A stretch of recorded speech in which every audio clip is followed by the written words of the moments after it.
Are you preparing for a certification exam, but you're not sure you're ready? Well, in this episode, I'm going to talk about a couple of ways you can measure whether or not you're ready to sit that certification exam. So if you're ready to take that test, keep listening. Do you want a career in cybersecurity? Are you unsure how to start? Curious what it means to be a cybersecurity professional? This is the Cyber Job Hacks Podcast with Dr. Jeff Colburn. He's a 30-year industry professional and the founder of Team Caveo, a company that specializes in helping people launch cyber careers. Join us on this podcast as we explore what it means to be a cybersecurity professional and how to get started. Welcome to the show.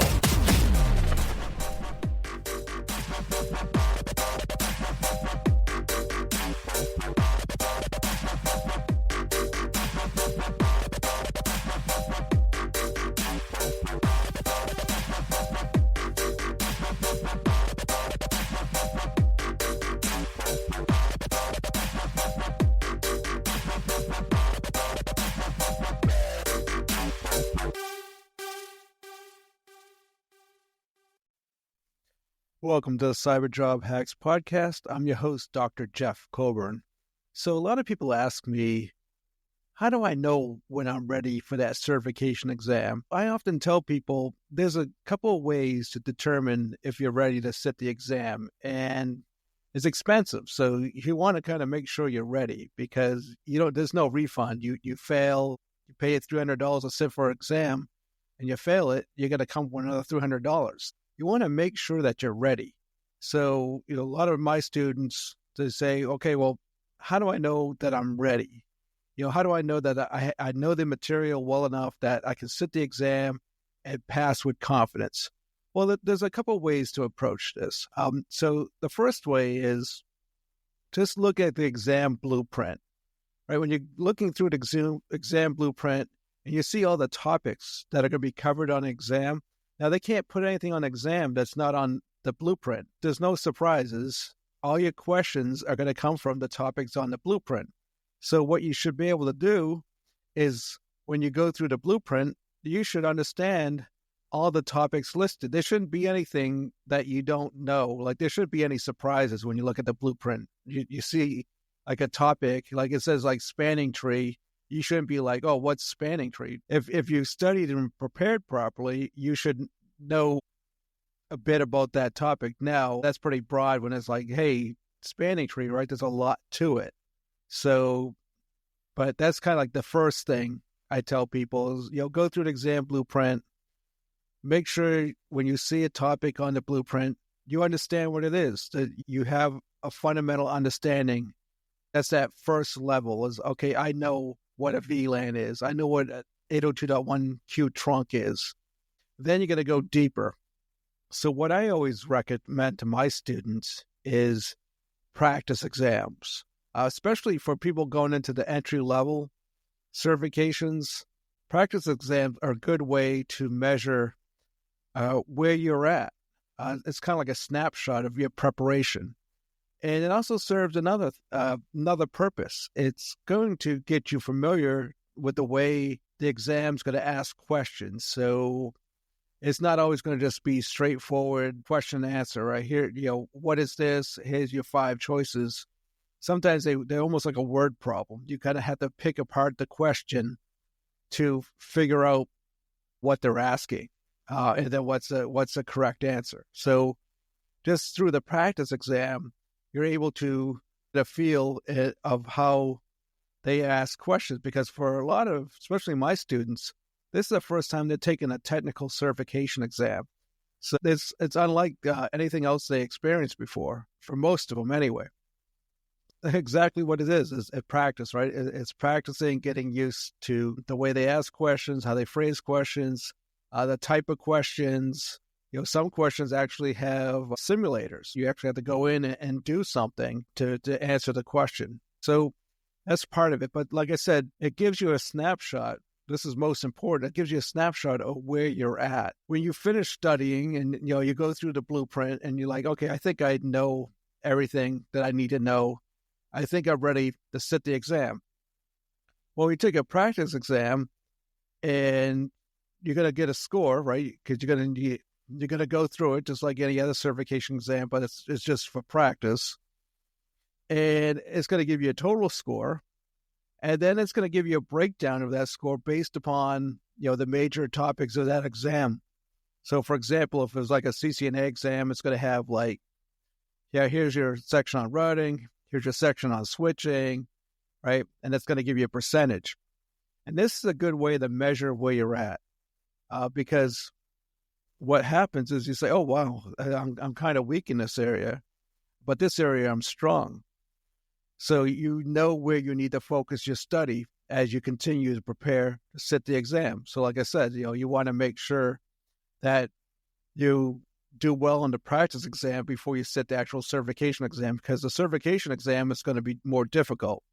So what I tell people is, well, make sure you score 90 on the practice exam before you sit the actual certification exam, which, typically certification exam you're looking at, you need like an 82% to pass, right? So if you can get a 90 on a practice exam, a decent practice exam, some of them are terrible, but if you find a good one, like for CCNA, I always recommend the BOSIN. I think that's the closest I found to the actual certification exam for my students.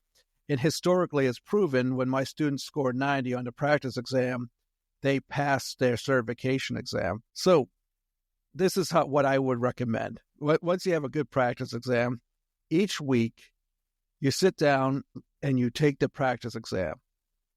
And based upon that score, you're going to have that score breakdown. You're going to see which area you did the poorest. You scored strong here, but this was your lowest score.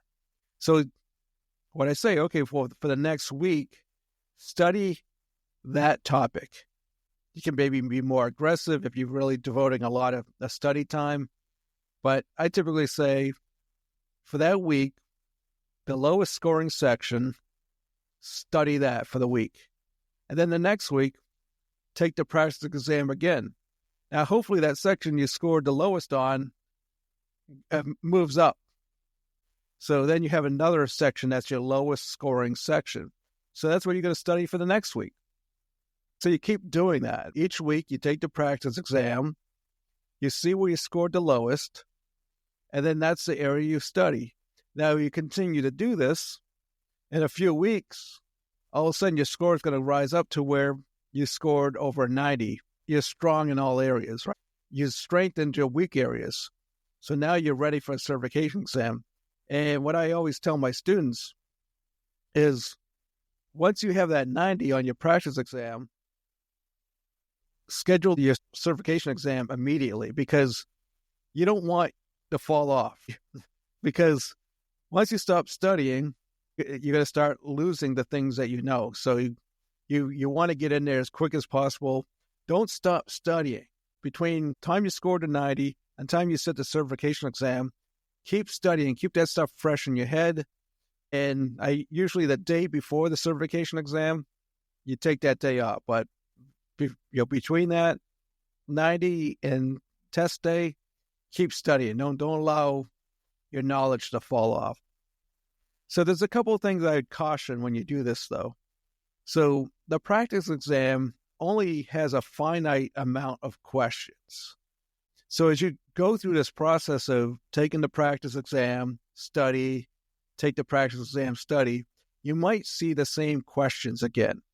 So I warn you, don't memorize the answers, because you're going to see it. You're going to know what the answer is because you saw it before. So don't do that. Make sure you understand why the correct answer is correct. Right? Just don't say, oh, I know this answer because I've seen this question before. No. Every time you see a question and you see your choices of answers, make sure you understand why the correct answer is correct, and also why the incorrect answer is incorrect. That's going to deepen your knowledge and prepare you for the certification exam, because the certification exam is not going to have the exact same questions as your practice exam. So you want to use these practice exams to kind of not only deepen your knowledge, but how to apply that knowledge. Because like I said, some of these questions can be scenarios. There are going to be some multiple choice, pretty straightforward ones, and you'll zip through those. But the other ones, you have to give some thought. So when you understand why something's correct and why something's incorrect, you're going to be better prepared for that certification exam and better prepared for those questions you haven't seen before. So I caution you there. Don't memorize the answers. I always tell my students, you guys see these questions a couple of times as you go through this, especially some of those who didn't really know the material going into their exam prep, that they may spend like 2 months going through this take the exam and then study cycle.